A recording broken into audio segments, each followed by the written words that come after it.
as a woman, which are, quote, allowed to have gray hair. So you should have to disguise yourself to be something different. And if you want to do it because you want to do it, absolutely free to do it. We all support it. But if you need to do it because you're obliged to do it, to be part of a society, that's crazy. I think it's something that needs to be changed now. Start thinking that it's not them, it's us. And again, it's probably the fastest way for making ourselves understand that we want to be treated with the same dignity when we were 11 years old, 20 years old, 40 years old, 90 years old. I had a grandmother that lived till 105, and she was completely healthy and well and coherent until the day she died. But all of her friends and family of her age all died, and so she felt very lonely. The point is that how do you want to achieve it? We don't want to just, overcome another record and just be rewarded for that just because we've been able to live till then. We want to live till then in a healthy way. We want to live till then giving back to society. We want to have a purpose. We want to be part of the world we're building.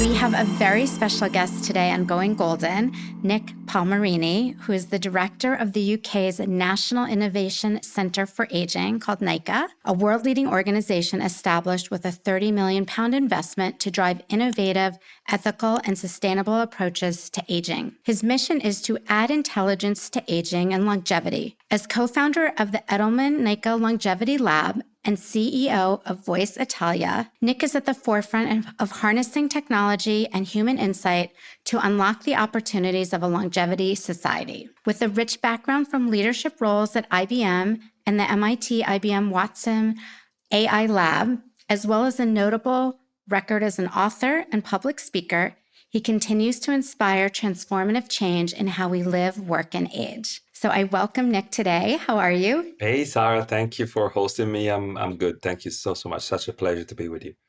Thank you so much for being here. And where are you right now? I'm in Milan, Italy right now.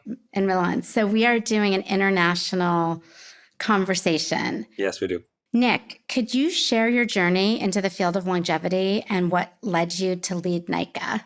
Well, it's a long journey. I started working on aging first. It was 2007, 2008, when I was in IBM Research, and we run what is called technically a first of a kind. So in IBM, it's called first of a kind, a project that's never been done before. And it was a project to understand how we can harness the behavioral traits of individuals living alone at home using IoT. And at the time, what it was called analytics, today probably would call them machine learning or artificial intelligence, someone would say. That was such a pivotal moment for me because it was the first time in which I was literally working heavily with people I didn't know, because I was working with older adults in cities north of Italy was at that time. And previously, my life with older adults, with my parents or grandparents, basically, while I spent more than a year, basically, with people that I didn't know before. So I had a chance to live their lives, see their dreams, their preoccupations, their desires. And I could do it. I was very lucky because I could do it as an observer, not as a part in cause of it. And it helped me understand so many elements that somehow was my gateway to literally start to work in this wonderful field, which is aging and healthy longevity. The practice was so novel that I was asked from IBM Research in the United States to join the teams out there. So I moved to the US in 2014, and I became the head of a practice called AI for Healthy Aging, which I led for almost 6 years there. I moved to the MIT Watson and I Lab, which was a joint partnership, 250 million joint partnership between IBM and the MIT on the development of artificial intelligence. And then it was the beginning of 2020 that I was asked to become the director. They asked me, the UK government asked me if I wanted to join and lead the National Innovation Centre for Aging. And that's it. After 5 years there, I'm here and proudly living in UK now. Amazing, amazing. And I'm just curious, so what is your education? What is your background that sort of led you to this point? I'm a political scientist by training. So I have a master's degree in political sciences with a societal, let me say, major. But when you start working in IBM, you become somehow a technologist, like it or not. So I had the chance, I was so lucky to work with amazing colleagues. I learned a lot about how technology can enhance our lives. I was literally witnessing all the many innovations that were happening. Guess that I saw what we call today large language models in 2017 that were developed inside our lab. It was called GTLR. It was a different thing, but very close to what then has become what we use every day. So I was lucky enough to be exposed to innovation with a global corporation that makes innovation as one of the core missions. And that's part of how I was, let me say, exposed to be you would call it a multidisciplinary background today, or an holistic background today. And that's, I think, it's really my luck. Yeah, that's so interesting. And do you think that there's more of an interest in longevity today because people are living longer, or just because that's where the science and information and technology is going? Why do you think that is? It's such a wise question, and it's so well posed the way you're asking it. I think we are observing something that we knew what was going to happen. So we're aging as a global demographic. It's happening globally. We knew it since the 50s, when studies help us see the trajectory of what we are becoming now. But we also realize that we're not only aging, we're also living for longer and longer.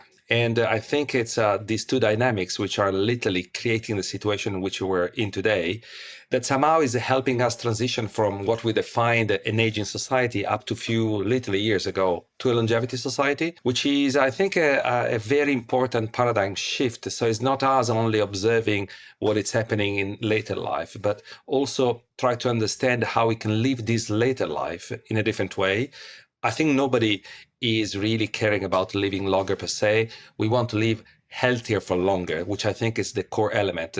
Hence, I try to always use the healthy longevity instead of longevity as a single word, because I think that's a quite interesting difference. Someone technically would call it health span, but I still prefer the healthy longevity definition, which I think it's somehow also encompassing the course of life, because it's not something that it's only happening later in life. It's happening in every stage of your life. Yes, Understanding that if you do good to yourself along your life journey, well, you will see the fruits later in life, which I think it's the importance of what we try to push in the discussion every day today. Yeah, it's so true. I actually have a personal connection to this. I had a grandmother that lived till 105, and she was completely healthy and well and coherent until the day she died. But all of her friends and family of her age all died, and so she felt very lonely. So there's a lot of things we don't think about that are really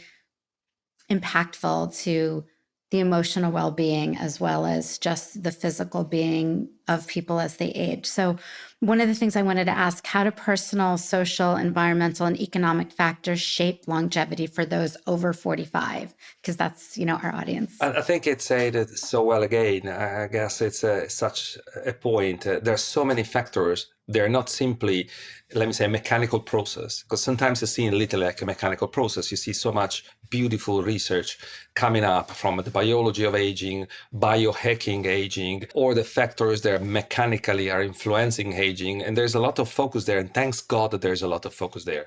The point is that I think we tend to forget the components around aging and longevity, which is so simple. This is life. And I think we should have to start looking from that perspective. So it's not something that is disconnected from who we are, from our everyday life, from even the little things that we tend not to consider when we think about this process of aging, like it's disconnected from the little things, from the little emotions, from the feeling, from smelling, from touching, from talking, from exchanging our sights, on staying together. I think it's there where we can really have an opportunity to make a change today, enhancing the concept of longevity out of a kind of a discipline and connecting to the things of life, because I guess it's there where we can see the opportunity on how many things we can do to influence ourselves, the society around us, the people around us, the systems around us, to make them more feasible for who we are becoming. Because I think the big mistake is also we always think about aging as it's happening to someone else, them. I don't know if you notice, as we call them, which is us. I think the big difference is that exactly at this point, we're talking about ourselves. That's why it matters so much to all of us. Yeah. Not to be negative, but just, one of the things I wonder about is, will I live to be 105? Since the world seemed so much simpler and cleaner when my grandmother was growing up, are we sort of challenged by the fact that there's all of these toxins in our environment and plastics in our oceans and pollution in the air and wildfires? I mean, how do we manage all of these sort of challenges around us and still maximize our opportunity for longevity? Well, I think it's a tricky question because basically, if you think about the progress and humanity, we're here just to progress, to challenge ourselves, to see how far we can go, to understand the meaning while we're here. And I think try to find that meaning in each one of us, it's just challenging ourselves to see what's next. Meaning that, as I used to say, we launched boomerangs in the past, launching them, not thinking about these boomerangs could come back to us one day or the other. I think we start to become a little wiser about not launching boomerang per se because it's beautiful to do it, or because we just have to do it for the sake of challenging ourselves. I think we are far more aware about what could be some of the factors that could be, I would say, is detrimental in the perspective of life. And that's what research needs to tell us. We need the evidence. Classic example, I guess, we are all relating to. It's about discovering how much microplastics we have in our body. We keep on drinking water from plastic bottles. We eat food which is packaged in plastic, and we still have no idea about what's gonna be or gonna be the effect on us. We did it because it was easy. We needed a bottle of water somewhere in the middle of nowhere, and someone invented that thing, and then we took it, and we thought it could be forever. And now we start seeing the feedback of what are those, let me say, actions that we did. I think it's time that we start looking more, I would say, wisely about who we want to become in the future. If it's us and not them, as we said before, I mean, who do we want to become? What do we want to achieve? I think we can't literally keep on thinking that everything is happening somewhere else and not around us, because when it happens on us, then we realize what are the effects. And I don't think that simply try to move humanity to another planet, which could be, I think, something also meaningful for many reasons, but it still stays in this ambition we have, to make the understanding of the meaning of the purpose of our life on this earth could be the solution. I think obviously it's a very interesting solution. However, I think we first try to solve the things in the world in which we're living with all the possible ingenuity that we have.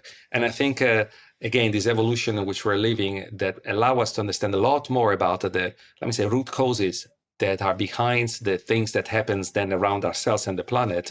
I think it could be probably the very best, most important step we could do now. Be far more aware about what are the things. And I guess AI, machine learning could literally understand and decode a lot of these, let's say, mysteries that are still around us. Yeah, I mean, I think as you dig into the subject, you realize there's so many layers. It goes so deeply. It's not just about us and what we're putting in our body, but what's around us and our interaction with the earth and other people. It's very interesting. Do you see sort of as the population ages to 65 and over, and we're dealing with all kinds of lifestyle changes, how is this different for women versus men? Is there a difference? Well, I think obviously there is a difference. And I think we're discovering now there is a difference because, as you know, much of the research has been designed to interface a classic male, white male. And it's something that still we're there. It's 2025. And I think we should have to do a lot about understanding what is happening. If you think about femtech as an industry has been decoded in 2017. So it's literally just less than 10 years ago. Before then, there was not so much about how innovations, applications, data could help women challenge themselves or leave themselves with the challenges that could happen later in life. That's the first thing. Second, we know that women live longer than men. The point is that they tend to live longer, but potentially with more risk to be sick. Hence, it's a tricky point also in terms of the sustainability of the life of a woman in a society which is not able to empower women as it should. We see, for example, the falling of the birth rates somehow could be also read in a way in which women are far more aware about their role in society, which not necessarily is only just to make a child in a certain time of your life, just because it's been biologically coded that way. And the system around it, it's pushing you to take some decisions that somehow finally we're realizing could be changed. And I guess it's a part of the system on which we're not considering women as a, let me say, a different entity in the process of aging. Finally, it's happening, but still we see how many challenges. If you leave your job in your 40s, or in your 30s because you want to have a child, getting back a job as a woman in their 40s is almost impossible. Still, there's so many challenges. 45 is an age which is so critical for women, while for men, ideally it's not there. Even if you start to look in some data in UK specifically, you see how many men are challenged again in the workplace in their 50s. But gray hair, sorry for the usual example, for a man it's not such a big deal, unless you're not a notary, a lawyer, a judge. As a woman, which are, quote, allowed to have gray hair. So you should have to, let me say, disguise yourself to be something different. And if you want to do it because you want to do it, absolutely free to do it. We're all supported. But if you need to do it because you're obliged to do it, to be part of a society, that's crazy. I think it's something that needs to be changed now. Yeah, I mean, it's something that I'm on a mission to change, both with my product line, All Golden, and with the podcast Going Golden. I think it's such a critical subject, especially as we're aging and living longer. I mean, women are going to spend maybe half their life over 45. And so why is that discounted, or why are we less than for half of our life? That seems really against sort of the way we should be thinking and philosophizing about women and their longevity. Yeah, paradoxically, the world is not yet ready, even if we started discussing this topic more and more. But if you go literally one layer down out of the, let me say, the superficial agreement about, this thing should have to be done this or that way to support women, blah, blah, blah. You go one layer down and you see the numbers, you see how the mechanics of employment, for example, or the image of women, how it's still designed and conceptually brought to the audience. I think we're not going as fast as it should be. Yeah, I totally agree with you there. I mean, I've certainly been feeling that since I was 45 and I'm now 61. It does not get better.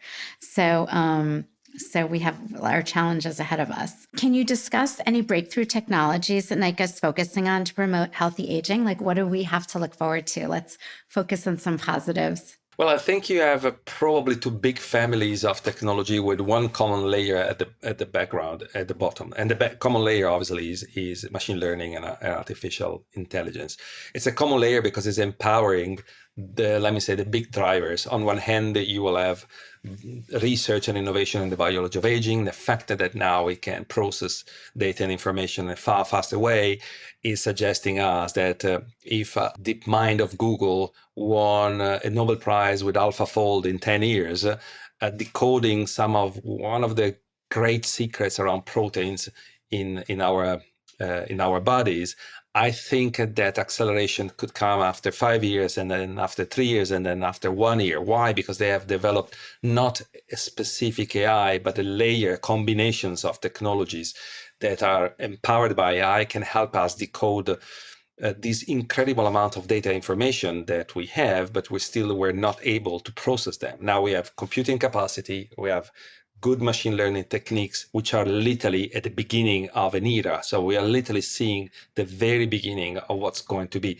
So there will be an acceleration in helping us living healthier lives, so that some of the problems that we were discussing before, microplastics, for example, instead of waiting 20, 30 years to solve as an issue, probably could be solved and treated before then.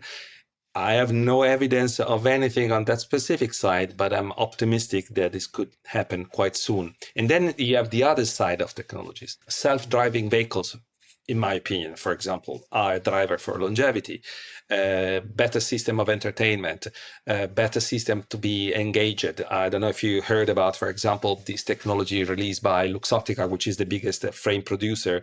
Companies called Nuance, they are embedding hearing aids inside the frame of your glasses with a Oh, wow. super sophisticated technology, Wow. far better than anything before, to a far cheaper price. Why it's important? Because basically the stigma of putting hearing aids in our ears when we're getting older, it's somehow counterbalanced by the pleasure to wear frames, because frames are a fancy fashion kind of thing. And I think that will be one of the most relevant innovations that we could see in our everyday life. You're going to buy a frame of whatever brand you like, Ferragamo, Gucci, Prada, whatever, and that will have this technology embedded in it, so that I think we can then reduce the risk of isolation, which has a, let me say, strict relation with potential developing onset dementia and then Alzheimer, as a chain reaction that could accelerate the process, meaning that we can then fight some of those potential diseases in later life by engaging the brands of our everyday life. What you wear, what you put on your hair, how much you walk, the shoes you put, the things you eat. All these factors are out there. Brands have to be involved in the discussion, as Nuance did for the glasses. I think many others could invent something without, let me say, pulling out the purpose or the mission of those brands. I think the mistake sometimes we do is just to try always to design something specific for the target, while I think that it should be something in the everyday life that also serve that target, which I think will be a lot more inclusive and probably faster to be accepted by everybody. Yeah, that's so interesting that it's sort of the consumption of a lot of information very quickly to understand what is working against us living longer and creating, a shorter life, and then also inventions that are going to make life better and therefore extend life. So looking at it from both Yeah, I mean, sides. also, as you say, that the let me say, increased knowledge about the quantified self. So what is good for me or for you, and we're different. I think it's the other big point that I think we're already seeing the perspective, but we still haven't touched, I think, the potential. So we see a lot of services talking about your gut bacteria, all these things which are very specific about yourself.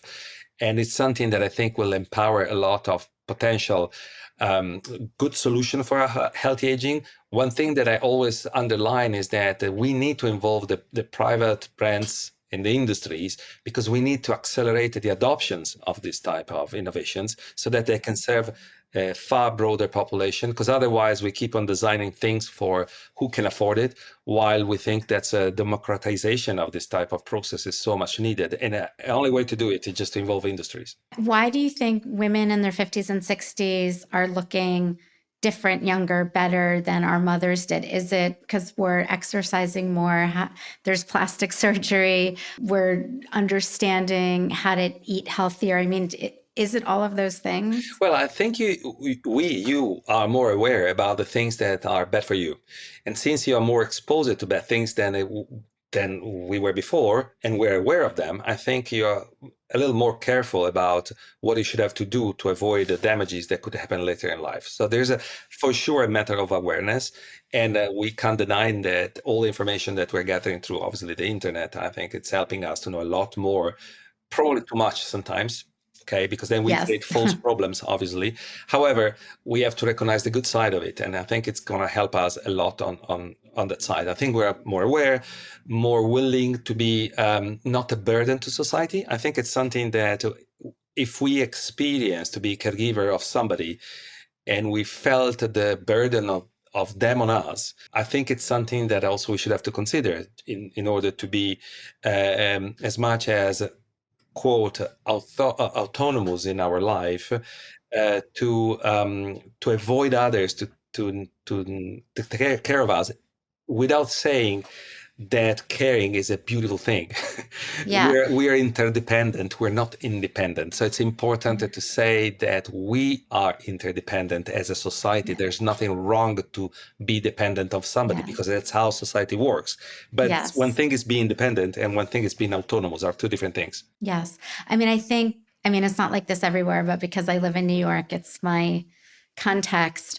But we're not great at taking care of elderly. And as this population is going to grow, like, what is the answer? A lot of these people are alone, can't afford to go to a beautiful place to be taken care of. What should we be thinking about? Like, what do we need to do to support our community as people age and have issues with their health and are dealing with loneliness? I think that's the key word is just start thinking that it's not them, it's us. And again, it's probably the fastest way for making ourselves understand that we want to be treated with the same dignity when we were 11 years old, 20 years old, 40 years old, 90 years old, the same dignity. And that's something that I think it's not putting them and us on two different lines because we're not as old as them. We will be them. We are them. We're becoming them. And meaning that I think it's the best way just to start thinking about a far more cohesive society, a far less, let me say, generational framing, which is leading us nowhere, just a kind of a marketing concept. I think it's time, and we need it, to develop more effective intergenerational narratives so that we can see what are the common points instead of the things that we keep on defining as a difference. I mean, I love, like everybody, to be the maverick in the situation, those that goes ahead, exploring the unknown. However, you can do it only if you're together with others, and that's how society works. And that's I think one of the greatest achievements as us as humanity, to build a society. Now we have to build a society which respects all of us, which sounds cheesy, but I think it's literally the big click that we're still missing. Yeah, I totally agree with you. I'm wondering too, I mean, I've heard this in my past that aging is a disease. What is your opinion about that? Well, it's a very interesting point. So I think it's happening that some research are suggesting that since you develop certain kind of diseases in later life, those diseases could be considered as diseases of aging. Hence, aging is a disease. There's some interesting research. There's specifically one on a drug called metformin, which is a drug that historically has been well recognized as somehow helping people living longer independently by the disease. So there's the first time ever that FDA approved a study to understand if a drug which is typically used for treating diabetes type 2 as metformin could treat basically, quotes, all the diseases, meaning that could help you living for longer. If the study will, let me say, accept this approach, I think will be the first time ever in which we could consider there will be one drug that is treating aging as a disease. Wow. Which is, I think, a logical approach from those which are studying the topic of aging from a very mechanical perspective, as I was trying to say before. And again, being physicians, doctors, researchers, biological researchers, I think they see this point quite logically and rationally. However, if we go that way, basically, if you will be old, you, by the way, by design, will be considered as sick, which I think it's something that we should have to be very, very careful in treating as such. My position is that I don't think aging as a disease. I think aging is a natural process of our life, which is a combination of several processes. It's not only biological, it's experience, it's knowledge, it's understanding. The quote again, words that we use, wisdom, which is something that theoretically happens in later life, because you could be wise even when you're 20, but you acquire far more experience so that the different things that could happen along your life could be, let me say, filtered by the knowledge that you have acquired along life. These are all the process of aging. So we can't frame aging only as a disease because you develop certain type of diseases. What about the things you acquire later in life? They could be considered, I don't know, a disease themselves. To be so smart and wise could be, considered as part of the disease question. Yeah, that's interesting. Well, I'm curious, you mentioned this medicine that's being studied. Theoretically, how much longer could people expect to live taking something like that? Well, again, still literature is quite solid from years of consideration around the potential of this drug, which is a metabolic drug, hence helps your metabolic process. And some studies suggest in the range of 10 to 15%, but obviously it depends for so many factors.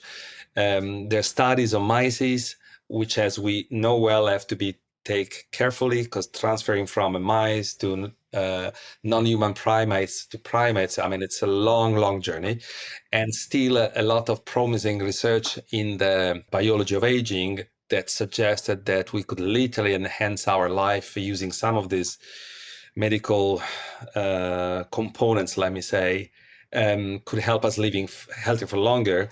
Still requires an application in the everyday life of humans, which I think AI could accelerate in terms of potential envisioning the scenarios.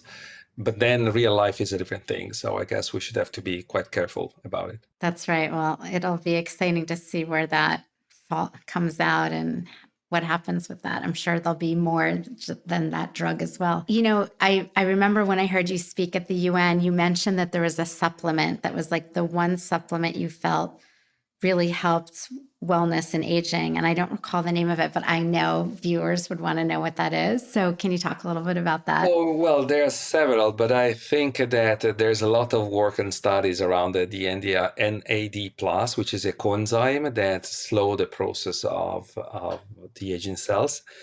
But also there's another thing, so I don't know if I can name the brand, but it's called MitoPure, which somehow empowers your mitochondrial reactions so that you could quite quickly recover your energies. And again, this is basically what's the discussion, let me say, in the everyday longevity arenas are about. And then there's a lot of other things, but the point is that understanding what are the real biomarkers that can suggest that intervention is meaningful for you. So I think there's a lot of research that is going quite fast in defining better biomarkers to understand more precisely what are the things which are meaningful for your trajectory, because you and me, we could take this coenzyme or whatever other supplement and it could work for me and not for you, or vice versa. And why it's happening, it's again related to your process of aging, which is different than mine.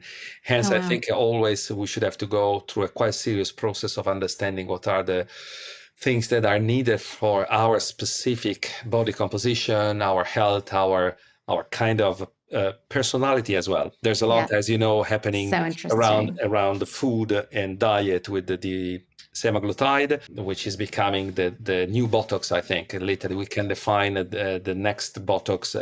As you know, Botox is a name of a product. Probably Ozempic will become the next Botox in terms of everything that everyone is doing, or something, that everyone is doing, which has a lot of beneficial, obviously, outcomes for your health from an obesity perspective. But there's a lot of psychological counter effects that I think we should have to consider seriously, because you stop learning how to eat. So you have to learn back again how to eat. And I think it's something that, if you consider eating as also a social dimension, being Italian myself, it's part of the culture. It's all about food. Yeah, I mean, it's all about staying together, having food, I would say. And that the fact that if you're not hungry because there is a drug that avoids you to feel hungry, you are disconnected from the other 4, 5, 20 people you have around yourself. And then it puts you in a kind of a critical situation from a psychological perspective. So I think it should have to be wisely considered as well. Yeah, no, that's so interesting. I mean, I think it's an interesting point that aging is different for each person. Like I can correlate that to menopause. Like everybody goes through it differently, and aging is the same, which is a very interesting way to look at it. I think people would be really curious to know what you do in your own personal regimen to enhance longevity or live a more well life. Yeah, I'm quite a lazy person. I just walk as much as I can. So I tend to walk as much as I can, and I really like walking. So I don't run. I don't do any specific exercise. I just walk as much as I can. And the second, I tend to avoid lunch, but not because I'm following any specific diet restriction. I don't know why, but I always avoided lunch since I was a boy. I don't know why. I think it's something related to my family. My dad would never come back home for lunch because he's a doctor, so he was working in the hospital. Hence, lunch was not a kind of a celebration of anything. So a good breakfast, a decent dinner, avoid lunch. I think it's something that help us to have a little less calorie intakes. But again, it works for me. I don't know if it could work for somebody else. So I'm not here to give any specific suggestion to anybody. I think you should have to feel it. And I guess you feel it when you are doing something which is good for you. You see the effects quite easily, quite soon. Yeah. Yeah. No, that's so interesting.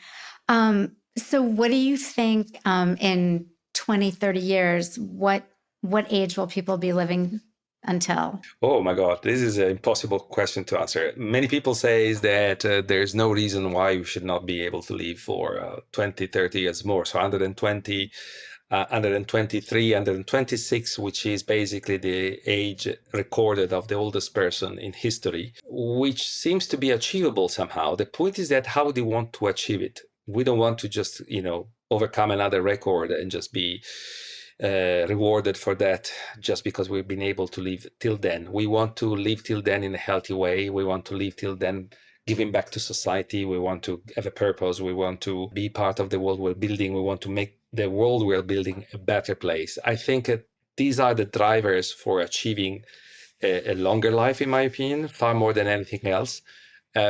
Which I think it's also the reason why I think we're here, try to make this planet a better place for ourselves and the people who are coming after us. I think being good ancestors, I think it could be probably our the mission of all of us somehow. I think one of the things that has come up in our conversation today that really resonates with me is that part of living longer, in addition to living better, is to stay connected and be part of a community. That there's no question that our connection to each other is incredibly important to living better, but also I think really living longer. Yeah, I think staying connected is crucial. And I think you realize as soon as you start getting older. I guess there is a misconception that loneliness and isolation, which again are two different things, but somehow let's put it together for a second, are happening only in later life. I think we have seen clearly that how much the younger generation has been challenged by the pandemic, but even before. So we have data about how much isolation and loneliness are hitting the younger generations. It's true that when it happens later in life, quote, you have less time to recover from it. So somehow it could hit more hard. But again, it's not a matter of you're old and you're isolated by design. Even the younger generation are at this risk, which I think it's so important that we all realize how much important it is for our life. Again, as I said before, this is a society. As humans, we've been so good in building this kind of society, something that made us become who we are. And I think it's where I guess we have to play our game. Breaking the society, I think it's probably the biggest risk that we can go ahead, and creating conflicts inside society. I think it's really dangerous. One of the things that people have been talking about in this country, and what I've been hearing from friends about their parents, grandparents, is that what's been crazy is in these elderly communities, they've had trouble keeping the people apart. They've been, dating, having sex, 80s, 90s. And this was like quite shocking to hear. But I guess, when you're alive, you're alive. This Sarah, is what life this is about. is life. Again, we're talking about life. I don't know why we should have not think about it. Also, I think culturally, spiritually, there's a lot of influence how we should have to think about ourselves in the future. But we're changing. We're different. Yes. We have yes. a revolutionized society in the 60s, and somehow the boomers are those that still are challenging the current societal schemas, right? And again, I think it's probably there where we can see some revolution happening. In my opinion, could be only led by people in their 70s probably today. Yes. Because I think they still see the need of a change, how to improve the things, and they still have the belief this could happen. I think we have to give hope to the younger generation that this could happen and they could be part of it. But I think probably the lead could be taken by someone of us. I think, we don't want to be told anymore, well, you have to have short hair because you're older, you can't wear the short skirt, or, that's all going away. This was fascinating. Thank you so much, Nic, for being on Going Golden. Oh, thank you so much, Sarah, for having me. Such a pleasure. Always a pleasure to be with you. Thank you.